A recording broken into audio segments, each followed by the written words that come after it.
Guys, gals, everything in between. Good morning, good afternoon, good evening, wherever you may be.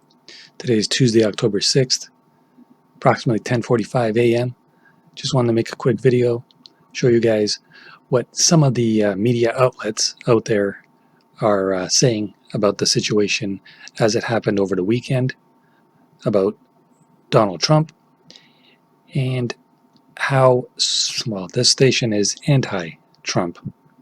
I won't mention their name, CNN. But here's the clips, and let me know what you think in the comment section below. If you like this video, please do hit that thumbs up button, and if you're new here, don't forget to subscribe. Here we go. I understand, Caitlin, the president is going to quarantine. Is that correct? Yes, this is notable because this is not something the president has done when anyone else around him has tested positive. But Don, he just tweeted that he is still waiting on his test results. So is the First Lady.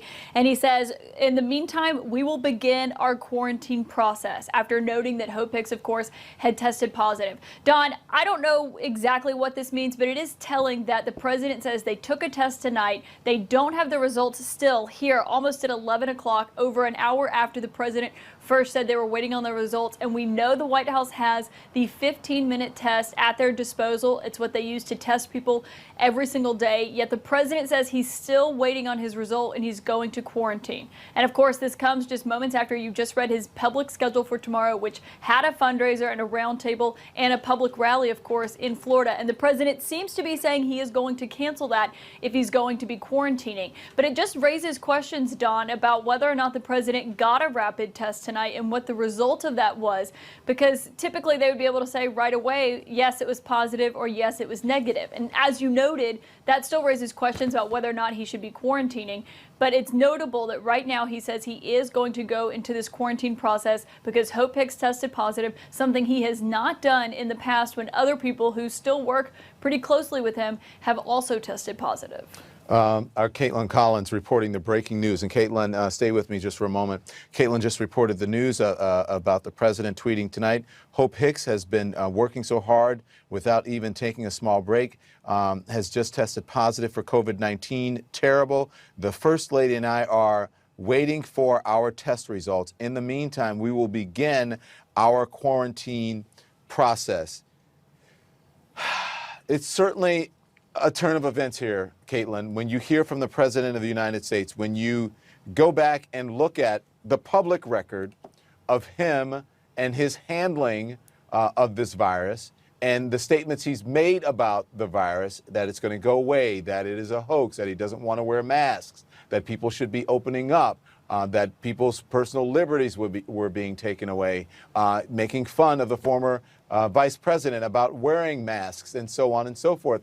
And now he is in a position where he has to self-quarantine because he does not know if he is positive or negative at this moment for the coronavirus. And Don, he says he doesn't know, but it really does raise questions about what he knows and if he's been tested and if he's gotten any results from the rapid test and has since taken the other test, which of course can take several hours. There's a difference in those two tests. And we know that sometimes with the rapid test, they can have false positives. They do not have a 100% accuracy rate. That's what medical experts have said. But it just really raises questions because the president, I cannot stress enough, has never quarantined before when the person who handles his food and beverage tested positive, when his national security advisor tested positive, when the vice president's communications director tested positive.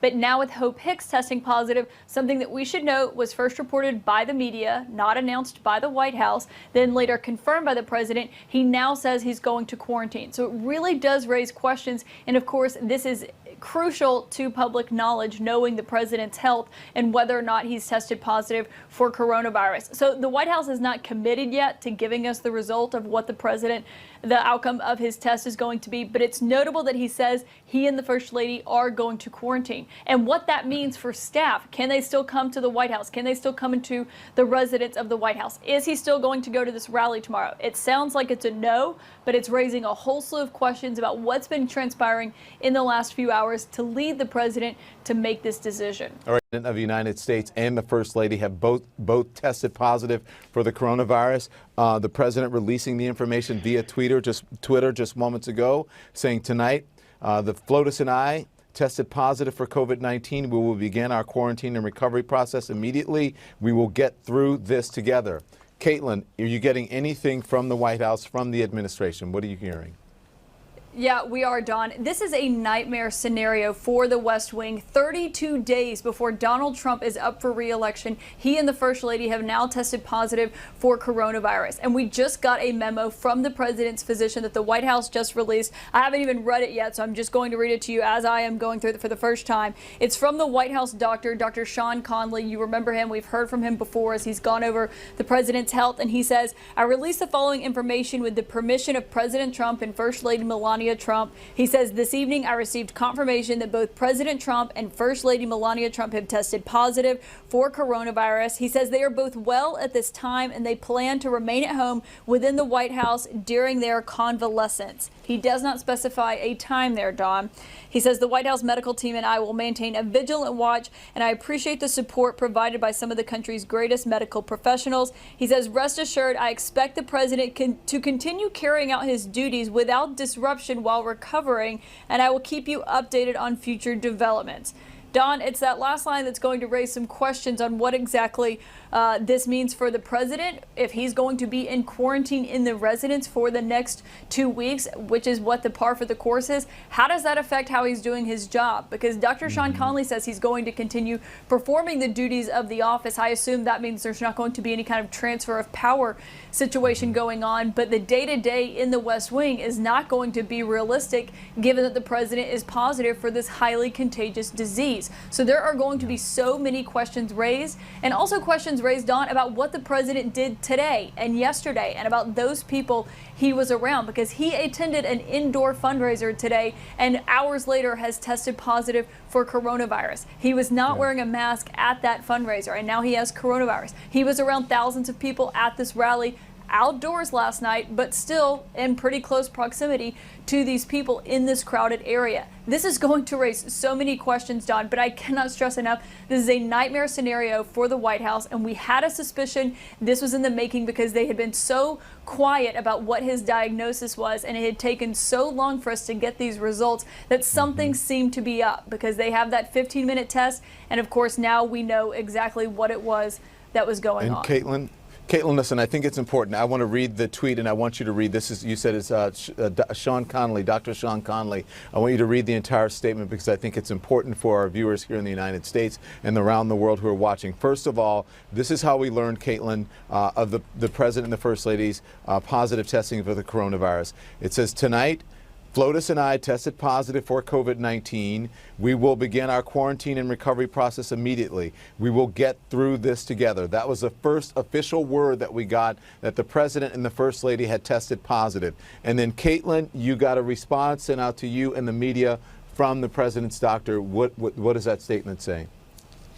Yeah, so that's this memorandum from Dr. Conley. And so he says that they're going to be quarantining during their convalescence. It does not say how long the two of them are going to be quarantining, but obviously we're going to assume that means the president's trip to Orlando tomorrow is off. But then it does say at the end, rest assured, I expect the president to continue carrying out his duties without disruption while recovering. Don, it is going to be really interesting to see what the president does, because 32 days from today is November 3rd. That is the election. The president had 2 weeks of campaigning on his schedule. Obviously, it is critical because he is down in the polls. So the question of whether or not he's going to want to be sitting at the White House is something that they are going to have to deal with, because this is something that is very unlike how the president has reacted to things in the past. Of course, now that he's tested positive, it completely changes the calculation of everything. And it raises questions about how smart it was for the White House to put all of these measures that medical experts have said to take so you do not have coronavirus spread happening to the wind, not wearing a mask, not social distancing, not taking any of these measures. And we have seen that it has ended up in the worst case scenario for the White House, with an aide testing positive and the president and the First Lady now also testing positive. I want to give you this breaking news that has just come out of Washington. The US President Donald Trump has just tweeted that he has tested positive for COVID. I'm going to read it. Tonight, Flotus and I tested positive for COVID-19. He wrote, in just the last few moments, we will begin our quarantine and recovery process immediately. We will get through this together, written in capital letters. This, of course, comes after Hope Hicks, the president's closest aide, tested positive in the last 24 hours. We understand that she is showing symptoms, and we will continue to monitor her progress. But clearly now, all eyes, the focus on the U.S. President Donald Trump has tested positive for COVID. I want to go straight to our doctor, Dr. Anne Rimoin, to talk us through this news and the impact this will have, particularly on a man of his age, his weight. What kind of risk is he at now?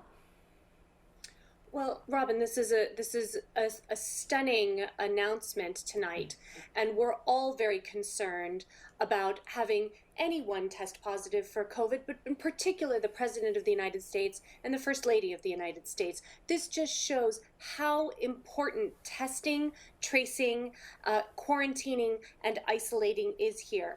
The President does fall into a high-risk category. He is older. He is somewhat overweight. I don't know about any other pre-existing conditions that he may or may not have, but the important thing is that he is in an age group that does carry risk for severe COVID. So this is very concerning. So a man in his 70s who is overweight with coronavirus, what is the health situation facing the president this morning?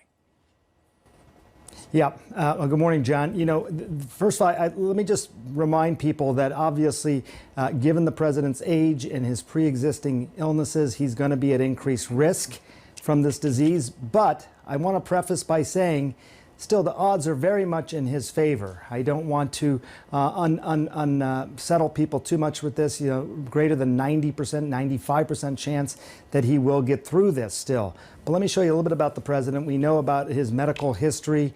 We know because of his age, 74 years old, because of his weight, because he has a common form of heart disease. Those things all put him at increased risk for the disease, for hospitalization. We can show you how much of an increased risk. Well, you know, a lot of this has to do with his age, you know, and that's really broken down. We've been looking at this data for some time. When you're at his age, 65 to 74, it's about a 5 times greater likelihood that someone would be hospitalized for this as compared to somebody younger. What we don't know, as you correctly pointed out, John, does he have symptoms? Is he sick at all? They say he's doing well. What does that mean? That's not just a political curiosity question. It really matters now. We still don't have full vision on his past medical history, John. We know what they tell us, but you know, he had that strange visit to Walter Reed back in November. I raise it because it has medical relevance now. These things matter now in terms of the best way to approach the care of the president going forward. These are obviously things that his doctors are going to be talking about, but these are the types of things that you know, we need to know. We also we don't know when he was exposed, if he was exposed because of Hope Hicks or Hope Hicks was exposed because of him. How long ago was this likely exposure? It may have some relevance again in terms of how long he needs to be in isolation. Isolation is what he needs to do now, John, for probably up to 2 weeks. Isolation is different than quarantine. Isolation is for people who are infected with the virus. They have known disease. They got to be isolated. All the people that he came in contact with, had close contact with, more than 15 minutes within 6 feet, they need to be quarantined, not just tested. Tested's nice, it's important to have, but tests can come back false negative. They need to be quarantined. So John, again, to your point, if you start thinking about this, the number of people that we're talking about, the highest levels of government, there's a lot of people over the next, today, will learn that they need to be in quarantine for possibly the next 2 weeks. We also learned a short time ago that former Vice President Joe Biden, who appeared on a debate stage unmasked with President Trump Tuesday night, will be tested this morning.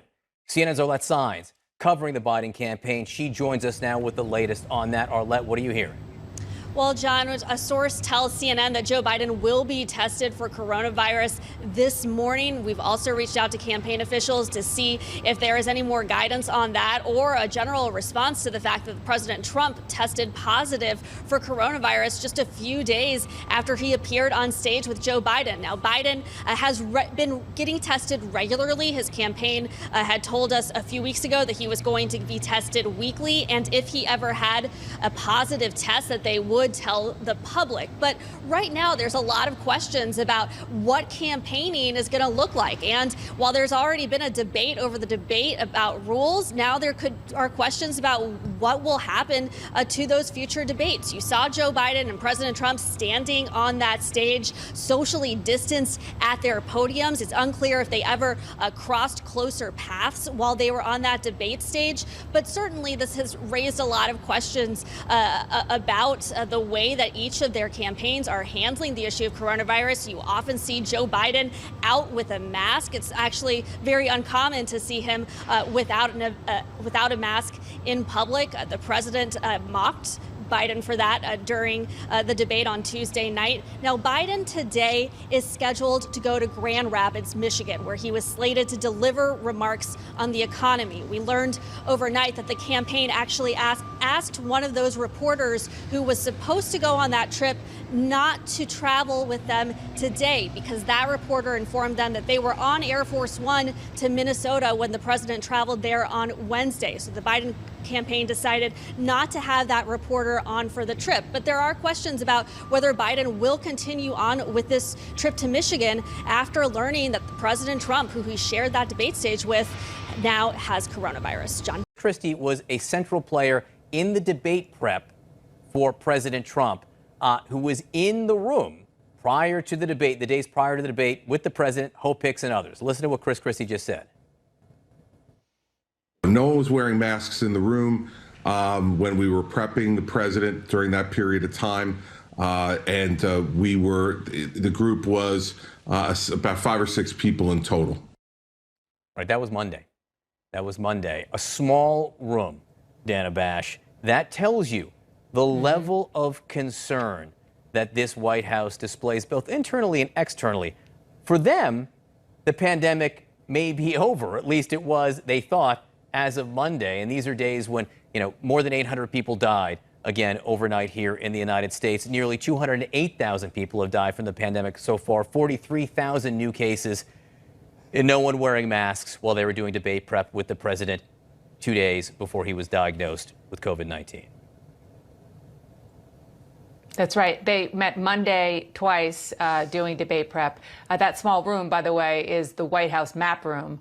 They were doing it twice Monday and also Tuesday morning. And obviously the president was in the room. But Hope Hicks, I was told, was in all of the debate prep as well. So there were 2 people who we now know are positive. We don't know if they were positive, they had the virus back then, or if they were even remotely symptomatic. I mean, we do know that Hope Hicks, according to our reporting, is really not feeling well. I mean, she is quite symptomatic, achy, and has, a lot of the symptoms that we hear about, unfortunately, from so many people, including some of our colleagues who have gotten it. But that really it's not surprising that they weren't wearing masks in the room, particularly with the president, because that is the protocol. The protocol is you don't wear a mask around the president because he doesn't like it. And so, that was the way it was done. I say was because perhaps it will change now. And the excuse that the president has given in public and in private for not wearing a mask is they get tested all the time. But we now know in the most extreme way, with the ultimate example, that testing system was far from foolproof. The vice president tested negative. Also, some reporting from a colleague from Bloomberg, talking about how the president was feeling on Wednesday. All of that is going to be incredibly important as we move forward today, John.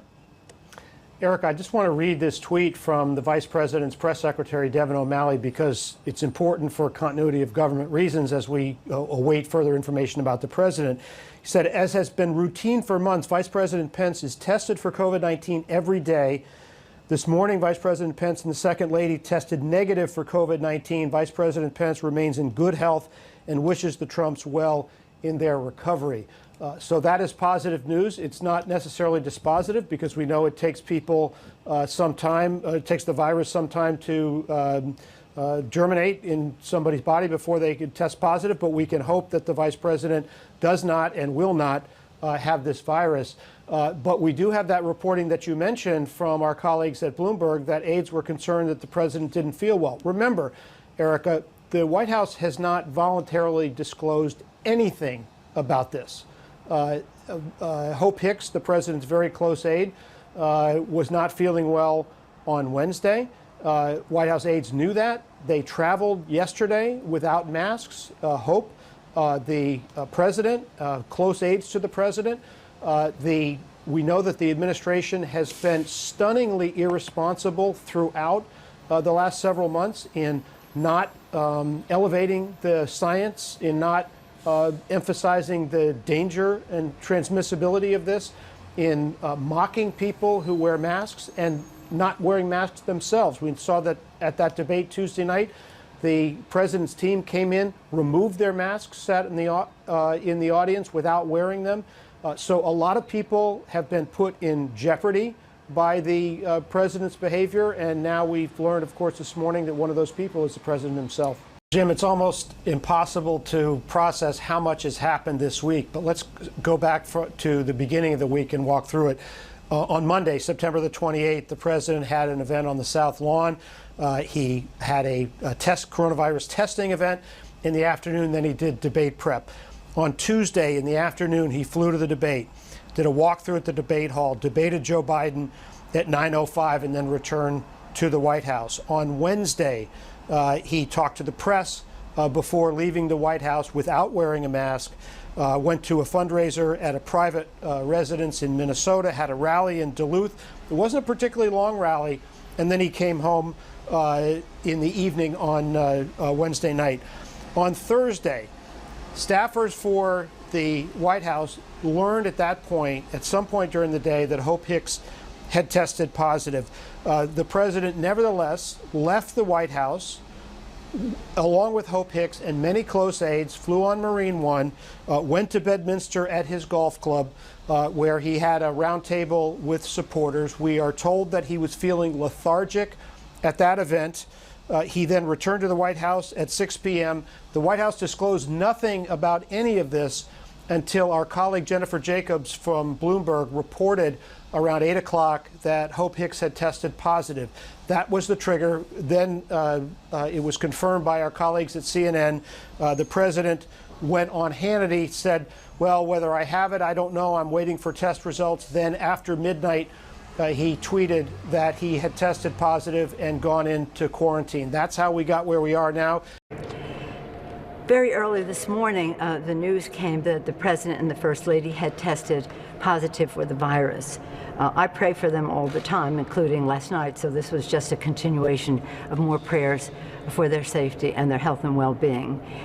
They will have the best of care, and that's a good thing, and hopefully this will be a message to the rest of the country, though, that you have to wear your mask, you have to be tested, you have to, we have to have the funding for testing, tracing, treatment. We have to have people wearing masks, engaged in sanitation and social distancing. That is not what the White House was engaged in. Now, hopefully, they will send a different message to the country, or even if they don't, that will be a lesson learned by the rest of the country. But again,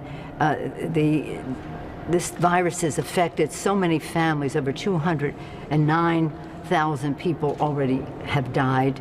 You know the staggering numbers of people infected, and that's a tragedy for every person and every family affected, and we want them to have the access to the health care that they need in order to fight it.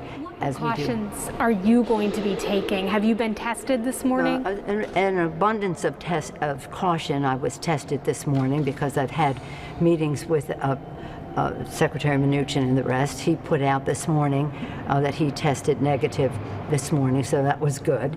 But he gets tested every day because of his contact with the president, and that worked well for the rest of us that were in touch with him. So he again was tested negative. We have to subject the testing, though, to some judgment about what is, how accurate are they. They have to be closer to over 80% accurate so that we can trust the testing. And obviously there was some not so accurate testing done on Hope Hicks.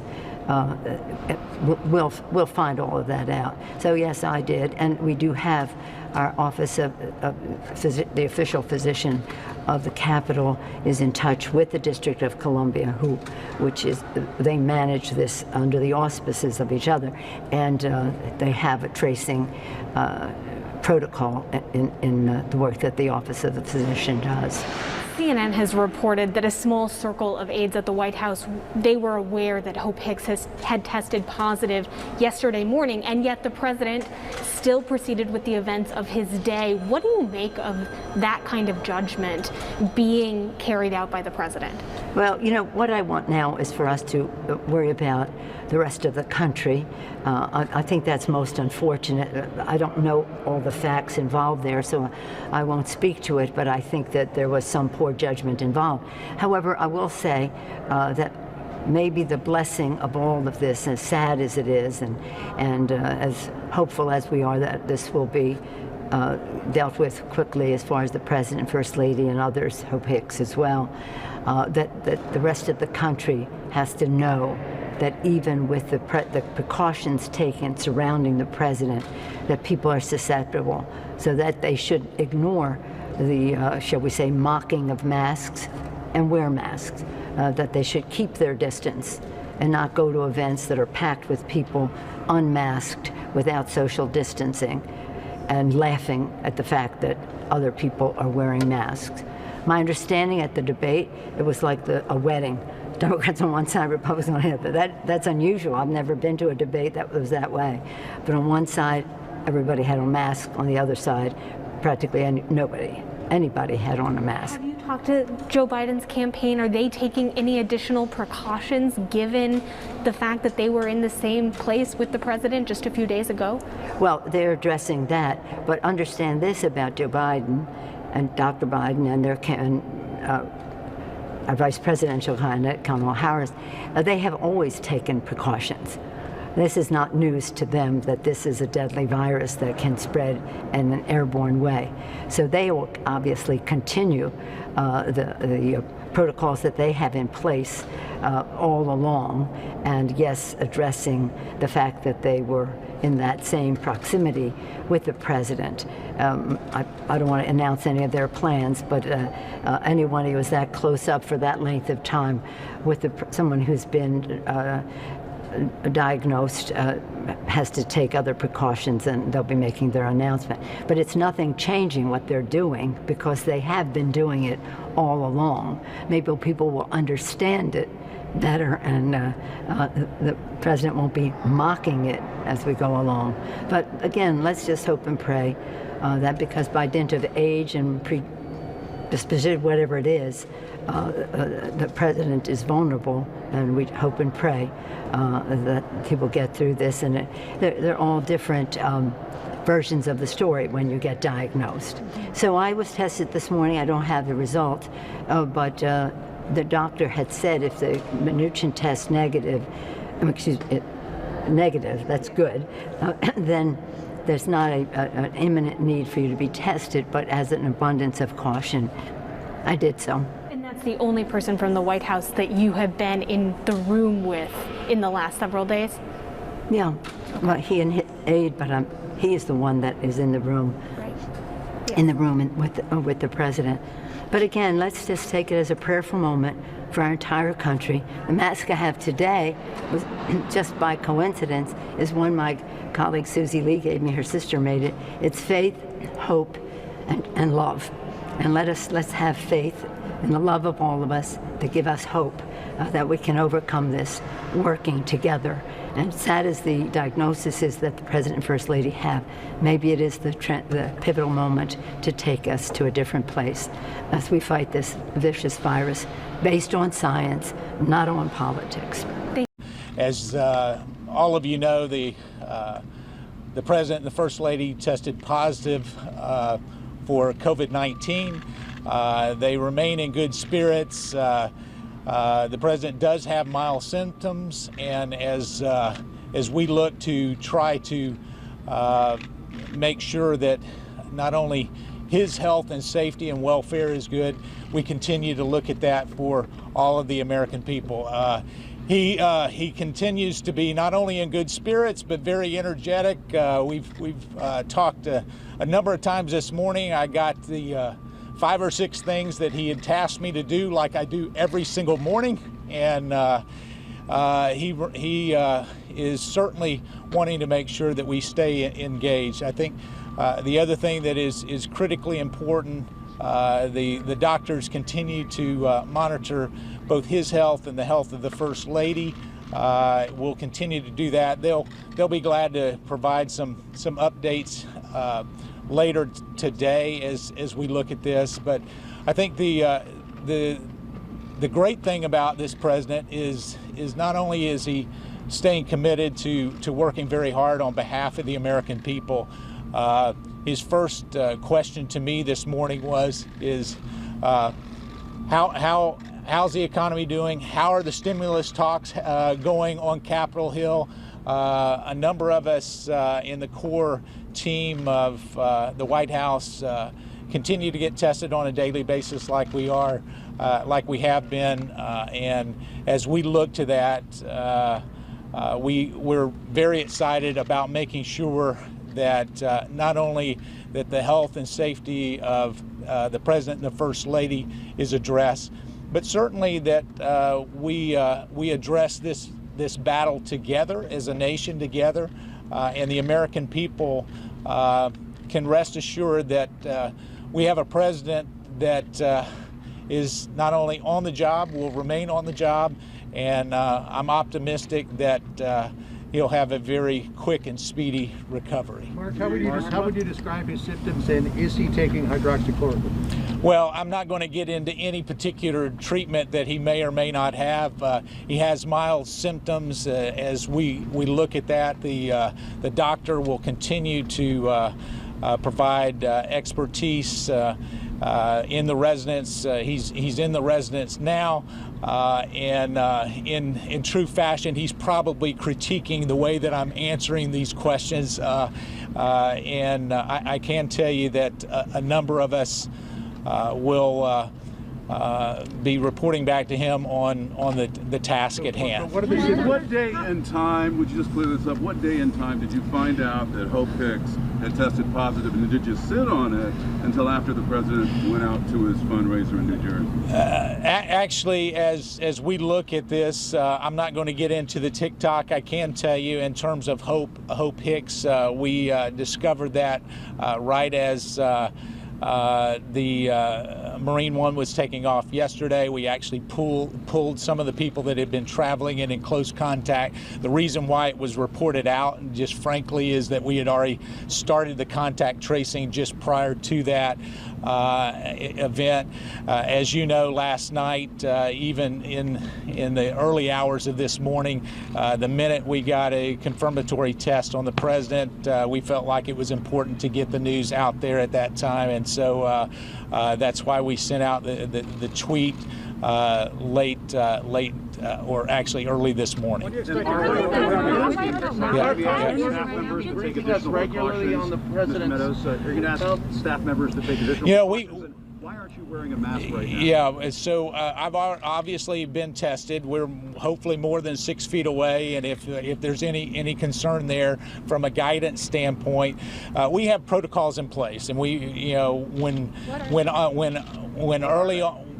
early on when we first started to tackle the COVID-19 battle, we actually did two different things in the White House, a number of contingencies as we looked at not only additional testing, but certainly mitigating the risk for social distancing in private meetings and the like. But I think it goes to the broader question is even with a lot of the mitigating factors, Jim, what you have is a virus that is contagious, that certainly continues to be, regardless of whatever protocol we have, that it has the ability to affect everybody. As you know, the president, we keep a pretty wide circle. All of you that have interacted with him know that. And so even with that wide circle around the president, we find that he's having to deal with this like so many millions of other Americans and people around the world have had to do. I can tell you that what we're doing is focusing on the therapeutics, the vaccines, continuing to do that, and that doesn't change.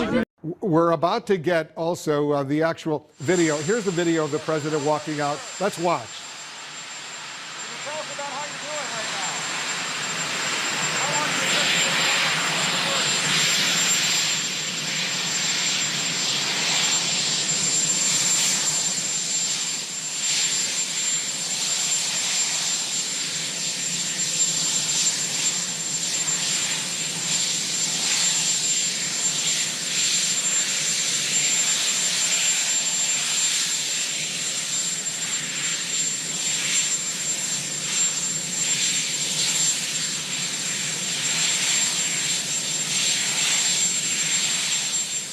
All right, that's the video. So the president just tweeted a video, we're told. Let me play it for our viewers. I want to thank everybody for the tremendous support. I'm going to Walter Reed Hospital. I think I'm doing very well, but we're going to make sure that things work out. The First Lady is doing very well. So thank you very much. I appreciate it. I will never forget it. Thank you. Short statement from the president trying to reassure the American public and American friends around the world that he's okay, that the First Lady is okay as well. Jeremy Diamond, you're there at Walter Reed. We saw crowds gathering outside. They wanted to get, an image, a historic moment. Indeed, what are you seeing where you are? Yeah, well, we saw the president arrive here at Walter Reed Medical Center. He landed on Marine One.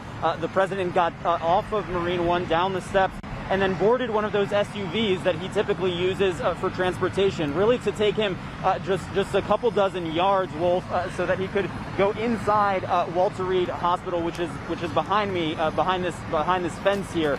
And Wolf, there was a scene here as well as the president was arriving. I mean, we saw many of the president's supporters. We also saw people who were against the president, and they are still gathered here. You can see a crowd of people who have been gathered here to watch the president arrive here at the hospital. Obviously a very significant situation, as something that a lot of his supporters simply wanted to see. We also saw some supporters trying to block media cameras from actually filming the arrival of the president.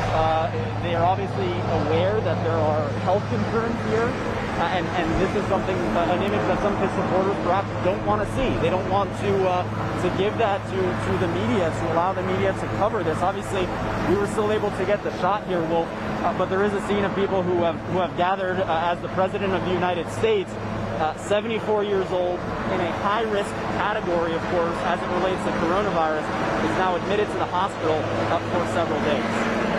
You know, it's hard to pinpoint exactly when, but I had this timeline graphic, which I'll put up, and I'll talk you through this because I think it's a critical point. After you're exposed to the virus and become infected, the question is, the virus starts to replicate. The question is, how long does it take for that virus to replicate before it is detectable, right, by any of the tests that we have? You get exposed, you're not immediately going to be able to have a positive test because there's not enough virus in your system. So at the left there, if that's the point of exposure, it can take some time before you develop symptoms, usually five days or so, and at least a couple days before that, perhaps, where you could actually have a positive test. It's not immediate by any means. A couple more important points quickly, Michael, is that even before one develops symptoms, if you look all the way at the bottom there, at that purple line, that's when you start to become infectious. Point being, you don't even have symptoms yet, you haven't been tested, you don't know, but you actually could be at your most infectious time during that purple window there, and that's critical. So with the president, for example, if he started to show symptoms on Friday, there's a good chance that just statistically the exposure happened 4 or 5 days, maybe even earlier than that, earlier than when he started to show symptoms. So let me get to the third part of that trifecta of a question. Is Joe Biden out of the woods to the extent that there were people in Cleveland in that debate environment who were COVID-19 positive? Well, I don't think that he's out of the woods in the sense that, you know, he got tested. He's negative now, which we know, but you could, you know, again, according to that graphic, you could test positive from an exposure even up to 14 days later. So people get a positive test and they say, well, it must have been an exposure I had yesterday. It could have been from 2 weeks ago. So he's not out of the woods. He's going to need to continue to be tested with some degree of regularity. People who have had known exposures, close contact exposures within 6 feet, unmasked for longer than 15 minutes, if they've had that level of an exposure to someone with COVID, they need to be quarantined for 14 days. This morning, the president is doing very well. Behind me are some of the members of the president's medical team, whom I'd like to introduce. Dr. Sean Dooley, pulmonary critical care. Dr. Brian Garibaldi, pulmonary critical care. Dr. Robert Browning, pulmonary critical care. Dr. Jason Blaylock, infectious disease. Dr. Wes Campbell, infectious disease. Dr. John Hodgson, anesthesia. Major Kurt Klein, Army nurse. Commander Megan Nasworthy, Navy nurse. Lieutenant Juliana Levopa, Navy nurse. Lieutenant Commander John Shea, clinical pharmacist. And not present with us are Lieutenant Beth Carter, Lieutenant Maureen Meehan, both Navy nurses, and Dr. Jesse Schoenau, Director of our Executive Medicine Program. As reported yesterday, in consultation with this group, I recommended we bring the president up to Walter Reed as a precautionary measure to provide state-of-the-art monitoring and any care that he may need. Just 72 hours into the diagnosis now, the first week of COVID, and in particular days 7 to 10, are the most critical in determining the likely course of this illness. At this time, the team and I are extremely happy with the progress the president has made. Thursday, he had a mild cough and some nasal congestion and fatigue, all of which are now resolving and improving. At this time, I'd like to bring up Dr. Dooley to discuss some of the specifics of the president's care. Thank you, and good afternoon. I'm Dr. Sean Dooley, as Dr. Conley mentioned. I'll start off by mentioning how incredibly proud I am of our medical team assembled behind me, and the honor it's been to care for the president over these last 24 hours here at Walter Reed. He's receiving outstanding multidisciplinary care, the state of the science for coronavirus infection. We are monitoring him very closely for any evidence of complications from either the coronavirus illness or the therapies that we are prescribing to make him better. We have monitored his cardiac function, his kidney function, his liver function. All of those are normal. And the president this morning is not on oxygen, not having difficulty breathing or walking around the White House medical unit upstairs. He's in exceptionally good spirits, and in fact, as we were completing our multidisciplinary rounds this morning, the quote he left us with was, "I feel like I could walk out of here today," and that was a very encouraging comment from the president. Moving forward, I'll go ahead and introduce Dr. Garibaldi, who will talk about some of our therapeutics and the plan of care for today. Thank you. Thank you, Dr. Dooley, and I'd like to echo the sentiment from the entire team. What an honor and a privilege it is to be part of this multidisciplinary unit to care for the president. About 48 hours ago, the president received a special antibody therapy directed against the coronavirus, and we're working very closely with the company to monitor him in terms of that outcome. Yesterday evening, he received his first dose of IV remdesivir, and our plan is to continue a 5-day treatment course for remdesivir. And the big plan for today, since he's in such great spirits and doing well, is to encourage him to eat, to drink, to stay hydrated, to be up out of bed, and to be working and doing the things that he needs to do to get well. And I'll refer Dr. Connolly to any questions. Thanks, Brian. It's important to note the president's been fever-free for over 24 hours. We remain cautiously optimistic, but he's doing great. With that, one other note. It should be clear that he's got plenty of work to get done from the Chief of Staff, and he's doing it. Oxygen saturation level, please. Yeah, so the last saturation that we had up walking around, he was about 96%. And he's receiving he has not received any supplemental oxygen? He's not on oxygen right now, that's right. He has not received any at all? He's not needed any this morning today at all. That's right. Do you have an estimated date when he might be discharged? Well, I don't want to put a hard date on that. He's doing so well, but with a known course of the illness, days 7 to 10, we get really concerned about the inflammatory phase 2. Given that we provided some of these advanced therapies so early in the course, a little bit earlier than most of the patients we know and follow, it's hard to tell where he is on that course. And so every day we're evaluating, does he need to be here? What does he need? And where's he going? What do you see as the probability that he will need supplemental oxygen going forward? I don't want to put a percentage on that, but right now all indicators are that that he'll remain off of oxygen going forward.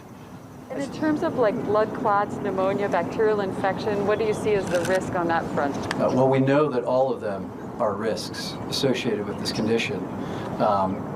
He is receiving all of the standard of care and beyond per routine, international COVID protocols.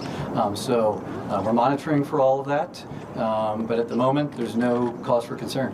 You said he's fever-free now. What was his fever when he had one, sir?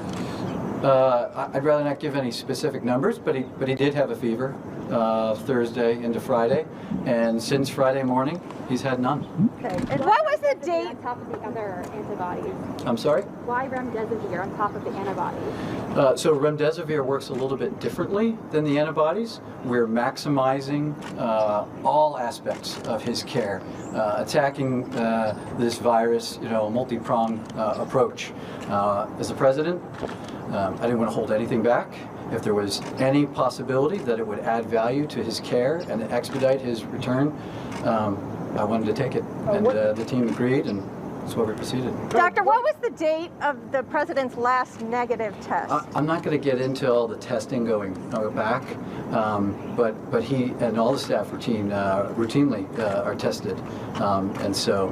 Doctor, what is the PPE protocol for President Trump receiving visitors and doctors? It's the same as any hospital has. We have an area that's clean that you put your equipment on, and then beyond that, everybody is fully gowned up, masks, gloves. We're protecting ourselves and him. Have you done a screen? Has there been any sign of any lung damage whatsoever? We are following all of that. We do daily ultrasounds. We do daily lab work. The team is tracking all of that. Has there been any sign of damage, sir? I'm not going to go into specifics on what the findings of any of that are. If we just put you down on one thing, has he ever been on supplemental oxygen? Right now, he is not on oxygen. I know you keep saying right now, but should we read into the fact that he had been previously? Yesterday and today, he was not on oxygen. So he has not been on it during his COVID treatment? He's not on oxygen right now. Has hydroxychloroquine been considered as a viable treatment option for the president? We discussed it. He asked about it. He's not on it now. And in terms of symptoms, has he also experienced difficulty breathing? No, he has not. Never did. He had a little cough. He had the fever. More than anything, he's felt run down.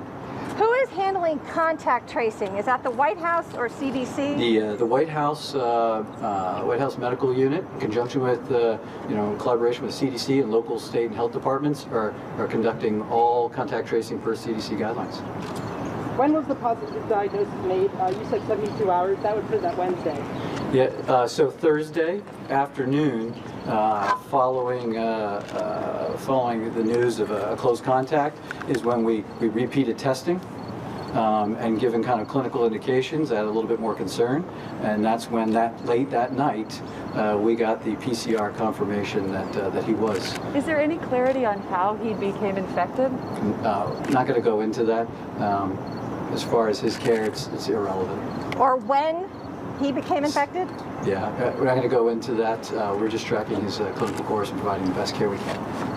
On Wednesday, Vice President Mike Pence and Democratic vice presidential nominee Senator Kamala Harris will still square off in their first and only debate. And I want to bring in CNN's Arlette Saenz, who's been on the campaign trail for us. Arlette, Pence and Harris both tested negative for coronavirus on Friday. The vice president also tested negative again this morning, we are told. At this point, the debate is still on, but there are some changes, right?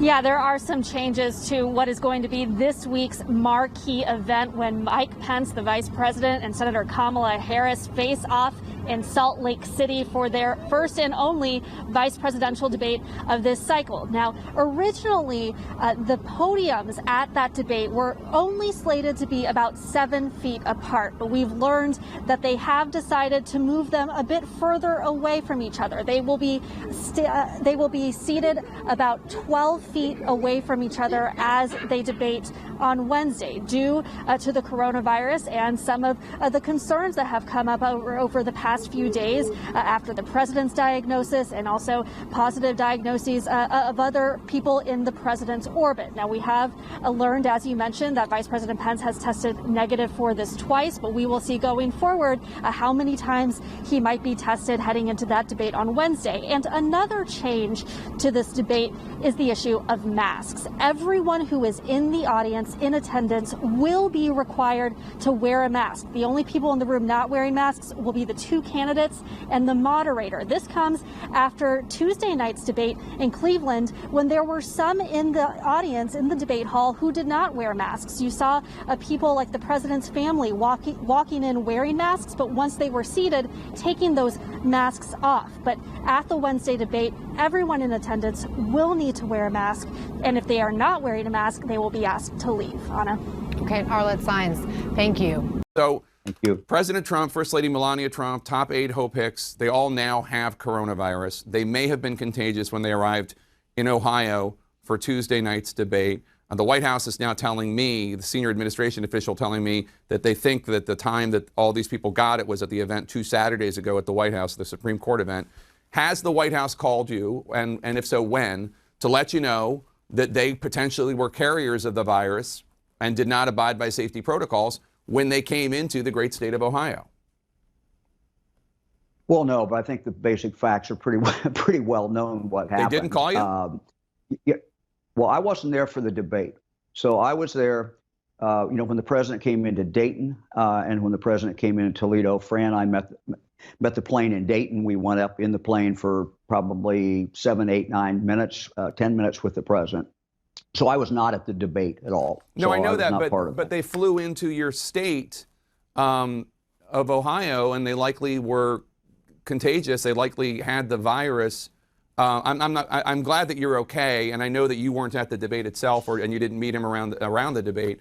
But I mean, has the White House reached out to you to coordinate with the White House on contact tracing to make sure that anyone that they came in touch with, whether on the staff of the Cleveland Clinic or any other Ohioan, that they're paying attention to them and they're making sure that that they don't get the virus, or if they do, they get the medical care they need?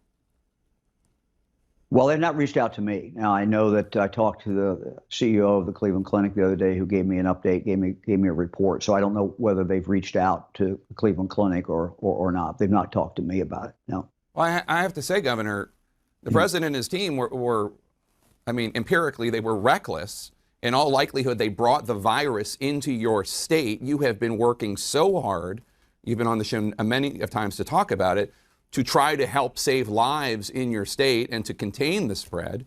The president didn't get tested before entering the hall, even though he was supposed to. Some on his team turned down masks offered to them by Cleveland Clinic officials. His members of his family who walked in with masks took the masks off during the debate. You're the governor of the state of Ohio. Does it bother you that the president and his team put your citizens at risk? Well, I think it's important what the president has done. The president went to the hospital. That could not have been an easy thing for him to do. I'm sure he didn't want to go to the hospital. He made the right decision. They put up 2 videos of the president talking to the people of this country. I think that is very positive. And I think, look, this is what I said at a press conference I did the other day. This should be kind of an alert to everybody that anybody can get the virus. Even the president of the United States can get the virus. And so we ought to use this and simply just, learn from it. And so people who have not worn masks in the past, I'm hoping that they'll look at this and say, look, the president can get it. I can get it. It can happen to anybody. And, I hope that that's what happens and that's what comes out of this. And we pray for the president and we pray for the first lady and everybody else who has the virus. Many Americans are likely feeling both sympathy and anger today, emotions that don't necessarily mix well. Sympathy for all of those suffering, including President Trump, who remains at Walter Reed Medical Center. But also anger, because so much of all this pain could have been avoided. So many of us since March have been doing everything we can to preserve the health of not only ourselves and our families, but our communities, our neighbors, you. Social distancing, wearing masks, holding events remotely. Weddings have been canceled, jobs lost. Children are missing out on in-person education and their ability to see friends. It's a real crisis. It's going to leave scars. 208,000 Americans have died. Thousands of Americans have lost loved ones without being able to properly mourn or even say goodbye. But we're in the middle of a once-in-a-century pandemic. Health experts say this is what we need to do in order to get to the other side. Regardless of the sympathy we may feel, we also know the president has been undermining these efforts, expressing disdain for health regulations and those who abide by them. Do you remember this? Can you take it up because I cannot hear you? I'll just speak louder, sir. Oh, okay, good. You want to be politically correct. Go ahead. No, sir, I just want to wear the mask. Politically correct. The Americans who don't listen to science or medicine, who think masks are too intrusive, who pack bars, who willfully risk spreading the virus, you are making it worse for all of us. You are extending how long this pandemic will last. And it is tragic to say, many, if not most of you, are taking your cues from the leader of the free world. Last weekend, at an event held both inside and outside, but with no masks required and no distancing, President Trump introduced his Supreme Court nominee. So far, at least 8 attendees of that event have tested positive for the virus. Look at Senator Mike Lee at this event. My God, how are future generations going to try to make sense of these images of the Republican leaders of the nation acting like this during a once-in-a-century pandemic with more than 200,000 Americans dead? I wish every one of these leaders, Senator Lee, President Trump, Kellyanne Conway, Chris Christie, I wish you all a full and speedy recovery. But do you not see? It's not just through failed leadership or setting bad examples. You are all now literally risking spreading the virus yourselves. The president and his team have been behaving as if the pandemic is over. This callous indifference to the well-being of the citizens the president swore to protect, it's no longer just theoretical. It's no longer, well, they might get the virus. After finding out Hope Hicks, a top aide with whom the president had been in close contact, after learning she was sick with the virus and actually showing symptoms, the president flew to a fundraiser in New Jersey and mingled. Did anyone in the White House or on the Trump campaign consider at all the housekeepers and bartenders at Bedminster, the naval aviators who flew them there on Air Force One, the young interns or old donors with whom the president came in contact? Anyone? Anyone at all? I wish you all health and recovery and a long life. But we have to note the tragedy here. It is horrible and awful and profound. Sick and in isolation, Mr. President, you have become a symbol of your own failures. Failures of recklessness, ignorance, arrogance. The same failures you have been inflicting on the rest of us. Get well, and please, for the rest of us who don't get to go to Walter Reed, get well and get it together. The idea that he would be going home tomorrow, which is what another doctor said. First of all, just the remdesivir alone is a 5-day course that's supposed to be administered in the hospital. Would they really abandon the course halfway through? Or, I don't get it. There's a lot of inconsistencies here, but what I take away deciphering this is that there is a very significant level of concern right now. And it sounds also, Sanjay, like you don't think that President Trump will or should be discharged from Walter Reed Medical Center tomorrow. No, I really don't. I mean, look, call it an abundance of caution, whatever you want. He is on he has received 3 different medications. Serious medications. He's dropped his oxygenation level low. Serious medications, experimental medications, sort of this idea of we're going to try the kitchen sink mentality sort of at the president. And by the way, the doctors that are taking care of him, again, we've looked up some of their backgrounds, excellent doctors. I don't question the medical care that he's going to receive. He's in the right place for this, to be clear. But there is a significant level of concern. That's what they're telegraphing. When Dr. Conley said, look, I wanted to maintain an upbeat attitude, that's because, there was concern and, they wanted to try and make it look like a rosier picture. It's worrisome. I mean, just his age, his pre-existing conditions, now you add in the need for oxygen, you add in the need for steroids, you add in the fact that he had a high fever, that he seemed to have a pretty significant decline over a short period of time. That's worrisome. I really hope they keep him in the hospital and they don't discharge him until they can really make sure he is cleared off these medications, has a significant period of time where he's not requiring oxygen, and has no fever off of fever-reducing medications. It's great to have no fever, but if you're getting Tylenol and other medications, that doesn't really mean anything. That's an artificial reduction in fever. Many Americans are likely feeling both sympathy and anger today, emotions that don't necessarily mix well. Sympathy for all of those suffering, including President Trump, who remains at Walter Reed Medical Center. But also anger, because so much of all this pain could have been avoided. So many of us since March have been doing everything we can to preserve the health of not only ourselves and our families, but our communities, our neighbors, you.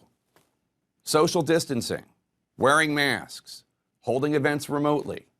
Weddings have been canceled, jobs lost.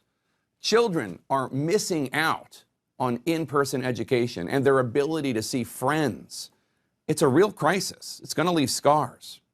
208,000 Americans have died. Thousands of Americans have lost loved ones without being able to properly mourn or even say goodbye. But we're in the middle of a once-in-a-century pandemic. Health experts say this is what we need to do in order to get to the other side. Regardless of the sympathy we may feel, we also know the president has been undermining these efforts, expressing disdain for health regulations and those who abide by them. Do you remember this? Can you take it up because I cannot hear you? I'll just speak louder, sir. Oh, okay, good. You want to be politically correct. Go ahead. No, sir, I just want to wear the Go mask. ahead. Politically correct. The Americans who don't listen to science or medicine, who think masks are too intrusive, who pack bars, who willfully risk spreading the virus, you are making it worse for all of us. You are extending how long this pandemic will last. And it is tragic to say, many, if not most of you, are taking your cues from the leader of the free world. Last weekend, at an event held both inside and outside, but with no masks required and no distancing, President Trump introduced his Supreme Court nominee. So far, at least 8 attendees of that event have tested positive for the virus. Look at Senator Mike Lee at this event. My God, how are future generations going to try to make sense of these images of the Republican leaders of the nation acting like this during a once-in-a-century pandemic with more than 200,000 Americans dead. I wish every one of these leaders, Senator Lee, President Trump, Kellyanne Conway, Chris Christie, I wish you all a full and speedy recovery. But do you not see? It's not just through failed leadership or setting bad examples. You are all now literally risking spreading the virus yourselves. The president and his team have been behaving as if the pandemic is over. This callous indifference to the well-being of the citizens the president swore to protect, it's no longer just theoretical. It's no longer, well, they might get the virus. After finding out Hope Hicks, a top aide with whom the president had been in close contact, after learning she was sick with the virus and actually showing symptoms, the president flew to a fundraiser in New Jersey and mingled. Did anyone in the White House or on the Trump campaign consider at all the housekeepers and bartenders at Bedminster, the naval aviators who flew them there on Air Force One, the young interns or old donors with whom the president came in contact? Anyone? Anyone at all? I wish you all health and recovery and a long life. But we have to note the tragedy here. It is horrible and awful and profound. Sick and in isolation, Mr. President, you have become a symbol of your own failures. Failures of recklessness, ignorance, arrogance. The same failures you have been inflicting on the rest of us. Get well, and please, for the rest of us who don't get to go to Walter Reed, get well and get it together. Sanjay, some interesting comments from Commander Conley, who before this episode had an impeccable reputation. He was asked why he didn't give all the information yesterday, and he said he was trying to, I'm quoting him now, he was trying to reflect the upbeat attitude of the team and not give any information that would steer the course of his illness. Is that what a physician is supposed to do? No. I mean, you got to be honest. You got to be transparent, and all these details matter. I mean, he's coming out to brief the public about the president. That's the briefing that's happening. If you're going to do that, then you have to be absolutely honest. And it wasn't just sort of conveying an upbeat attitude. It was purposely misleading yesterday about a very basic issue, which is whether or not the president had been on supplemental oxygen as one of those issues. That's important, Jake, because when you look at patients, the way that doctors approach this is we're looking at a patient, we know his age, we know his pre-existing risk factors. You can immediately start to assess his risk. As more data comes in, that risk sort of stratification changes. If he required oxygen, that definitely indicates that there was some impact, significant impact on his lungs, and that puts him on a different trajectory, may mean different sorts of treatments. It's really, really important. How high was that fever? Still didn't answer. Right. And he's still dancing around questions today. Better today, but still dancing around really important questions.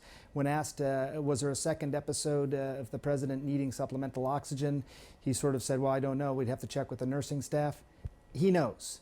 He has to know. It's critical information. I don't know why he would pretend like, oh, yeah, we'll check into that. What do the lung scans show? Does the president have pneumonia or not? They say there were findings, but, we're tracking it. Well, what were the findings? Let's play the video now that we have it from his tweet earlier in which he warned of a surprise. We're getting great reports from the doctors. This is an incredible hospital, Walter Reed. The work they do is just absolutely amazing, and I want to thank them all, the nurses, the doctors, everybody here. I've also gotten to meet some of the soldiers and the first responders, and what a group. I also think we're going to pay a little surprise to some of the great patriots that we have out on the street, and they've been out there for a long time, and they've got Trump flags, and they love our country, so I'm not telling anybody but you, but I'm about to make a little surprise visit. So perhaps I'll get there before you get to see me. But I just, when I look at the enthusiasm, and we have enthusiasm like probably nobody's ever had. Our people that love the job we're doing, we have more enthusiasm than maybe anybody. So it's been a very interesting journey. I learned a lot about COVID. I learned it by really going to school. This is the real school. This isn't the let's read the book school. And I get it, and I understand it, and it's a very interesting thing, and I'm going to be letting you know about it. In the meantime, we love the USA, and we love what's happening. Thank you. Let's go back live to Jeremy Diamond again outside Walter Reed Medical Center, where the president just passed by in that SUV moments ago. Jeremy, do you know where he is now? Where did he go? Presumably the president went back to Walter Reed. They have opened the street here back up to traffic, which suggests that the president isn't going to come by again, or at least not right now.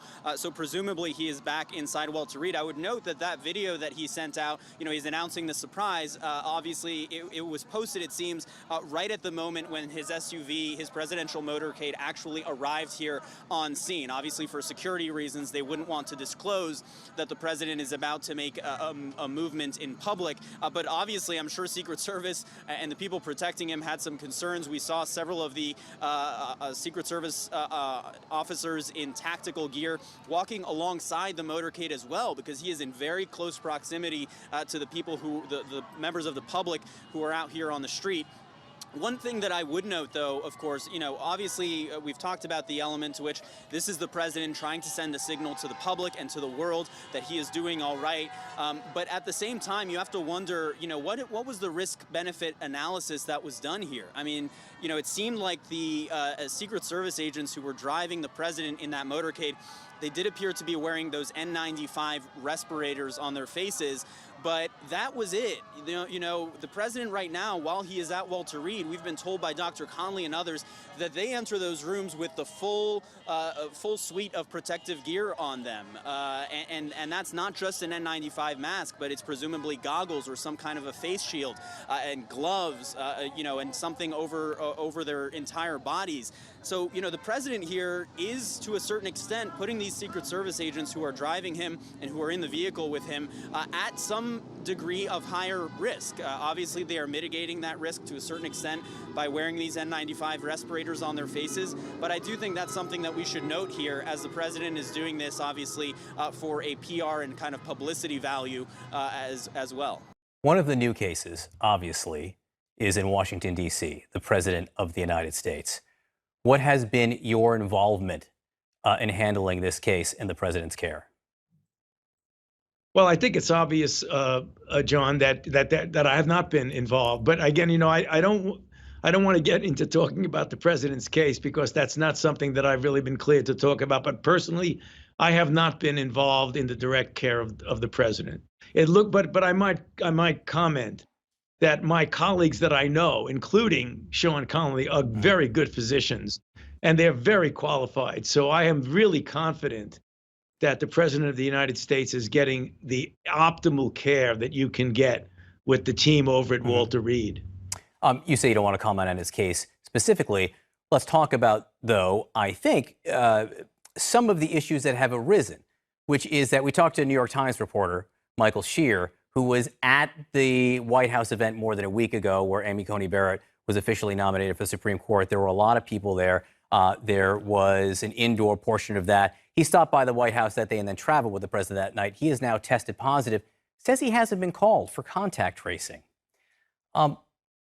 Should he be contacted? What does that tell you about the contact tracing from that potentially dangerous event? John, I don't know what the process of the contact tracing is that's going on at the White House. In general, the CDC is very much involved with the local authorities. So I don't think it would be appropriate for me to comment about the contact tracing that's gone on around the White House, because I'm not informed on it. But the one thing we do know is that when you get cases, if you have a situation where someone comes into contact and is infected, and you know that there are people around him, that the important public health measure is to do the identification, isolation, and contact tracing so that you can get people who have been exposed to go into the appropriate quarantine, get tested, and do the things that are very clearly delineated in the CDC guidelines. Yeah, the only reason I brought it up is because I was surprised that Michael, who in fact has tested positive and is a known figure, hasn't been contacted. And you say that's par for the course. It should be that all those people were contacted.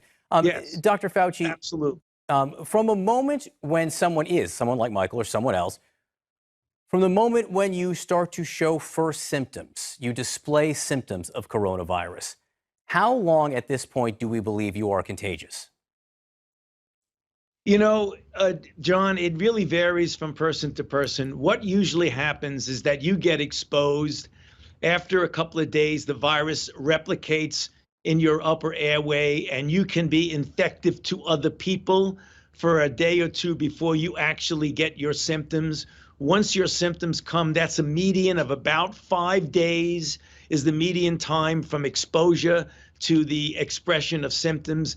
And then after a few days, you might be sick, and yet the virus is no longer transmissible because we've done studies when you try and isolate the virus from the nasopharynx, when people even are in the disease state or recovering, and you don't have it. So it's usually before they get symptomatic and for a few days thereafter. The general guidelines are, when is it safe for a person to go out from the time they get symptoms? It's probably around 10 days from the onset of symptoms. You usually have no virus, and in the studies that have been done, those people generally are not at all infective to other people. Look, I know you don't want to talk about it, but you said 10 days from the moment you're showing first symptoms. The president was in an SUV last night with members of the Secret Service 4 days after he showed symptoms. So it seems to me that that is short of the window where you would want to, do anything other than isolate. Am I right in reading into that? Not this case specifically. John, I don't want to really go there, John, and comment on that. Okay.